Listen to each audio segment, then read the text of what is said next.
세금자 알려주는 쌤 누나, 쌤 언니, 투자형 세무사 박소근 세무사입니다. 안녕하세요.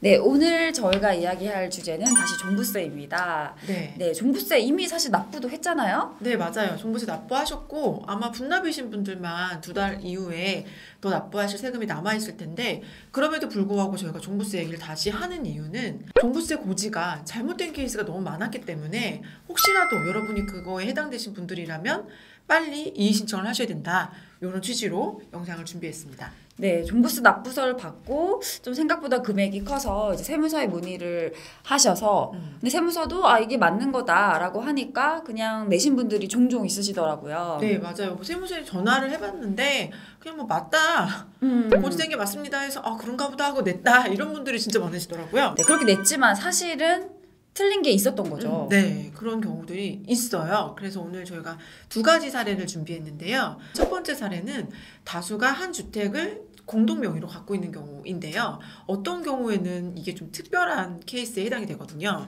네, 공동 명의로 소유를 하는데 그 원인이 이제 상속인 경우인 거죠. 네. 사실 상속 같은 경우에는 이제 재산을 이제 분할받아서 가지게 되는 경우인데 어쩔 수 없이 집이 생기게 되고 특히 그렇죠. 그 작은 부분 때문에 이주택이 되면서 또 세율이 이런 게 다 달라지는 거잖아요. 네, 맞습니다. 원래 종부세에서는 세율을 결정할 때 보유하고 있는 주택 숫자에 따라서 세율을 결정하잖아요. 만약에 조정대상 지역 내에 주택이 2개 이상이라면 또 높은 세율이 적용되고, 조정대상 지역이 아니더라도 3주택자 이상이면 높은 세율이 적용되는데, 원래는 한 집을 여러 명이 갖고 있을 경우에 이 여러 명한테 모두 다 주택수로 카운트를 하는 거죠. 네, 공동주택의 경우 당연히 그렇게 카운트를 하는데요. 상속의 경우에는 그런 식으로 공동지분이더라도 이 주택수에서 제외하도록 종부세에서 나와 있습니다. 네, 요건이 어떻게 되죠? 첫 번째로는 그 해당 주택의 지분, 소유 지분이 20% 이하여야 되고요. 네, 두 번째로는 소유 지분율에 해당하는 공시가격이 3억 원 이하여야 합니다.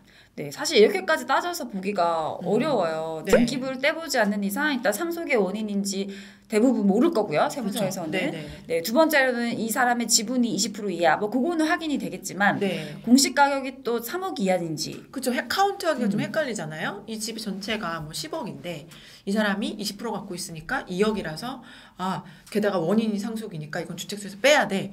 뭐 요런 거 아주 꼼꼼하게 따져줬으면 좋았을 텐데 이게 누락되는 사례들이 되게 많더라고요. 맞아요. 그래서 이것 때문에 원래는 굉장히 오랫동안 1주택인 상태, 특히 심지어 연세도 많으시고 또 그 주택이 굉장히 비싼 집이어서 세금이 뭐 1,000만 원, 2,000만 원 나오는 경우들이 수두룩하더라고요. 네네.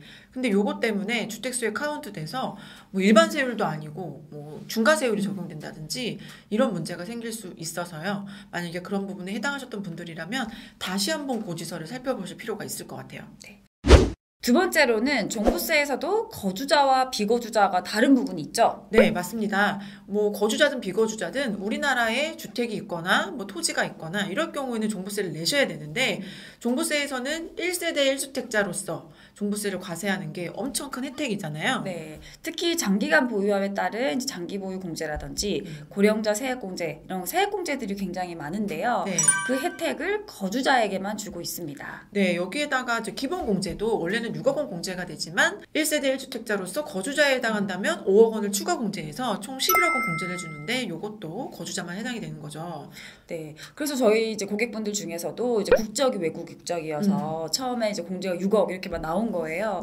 그래서 세무서 연락해서 나는 거주자다 이렇게 해서 바꾼 분들도 계시고요. 네, 또 뒤늦게 알고 보니까 내가 거주자니까 나는 이미 한국에 오랫동안 살고 있어서 세법상 거주자가 맞는데 내가 비거주자로 이렇게 세금을 많이 낸 거구나, 뒤늦게 확인되셔서 이제 이의 신청을 준비하고 계시는 분들도 계시고요. 네, 아무래도 이제 가격이 오르고 이 세액공제 혜택이 크다 보니까 이제 이런 분들이 굉장히 많이 나타나는 것 같습니다. 네, 그럼 이런 경우라면 어떻게 해야 될까요? 거주자인데 비거주자로 이미 계속 고지가 됐다든지 아니면 거주자인 게 바로 이렇게 확실하게 나타난 서류가 없어서 억울하신 분들도 계시잖아요. 네, 맞아요. 그런 분들이라면 21년 분에 대해서 빨리 이의 신청을 준비하셔야 될 것 같아요. 네, 90일 이내에 가능하니까요. 네. 네, 본인의 상황에 맞는 서류를 챙기셔서 이의 제기를 하시면 좋을 것 같습니다. 네, 그러면 이의 신청을 준비하시는 분들이라면 어떤 것들을 챙기셔야 될까요? 네, 우선 종부세 고지된 내역을 보면 과세 대상 물건이 나와 있습니다. 네. 그 리스트, 그 서류를 챙기시고요. 가까운 세무대리인에게 문의하시는 게 일단 좋을 것 같고요. 네, 아무래도 정확한 세금을 계산해서 이미 납부한 세금과 정확한 세금이 얼마나 차이가 나는지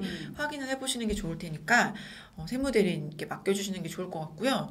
그리고 만약에 비거주자로 판정받아서 세금 많이 나오신 경우라면 거주자 서류가 또 필요하시겠죠? 일반적으로 이제 거주자다라고 하면 한국에 어딘가 거주하고 있겠죠? 거주. 네. 네, 그래서 그런 기록들, 출입국 기록이라든지 뭐 거소 증명이라든지 이런 네. 서류들이 필요할 것 같아요. 뭐 한국에서도 일을 하고 계신다면 한국에 계속 소득세 신고를 하고 있었다. 뭐 종합소득세 신고서라든지 뭐 사업자 등록증이라든지 이런 것들을 제출하시고 확인을 받으시면 그럴 경우에는 이제 거주자가 되니까 아마 납부하신 세금에 대해서 이의 신청이 가능할 거라고 보여집니다.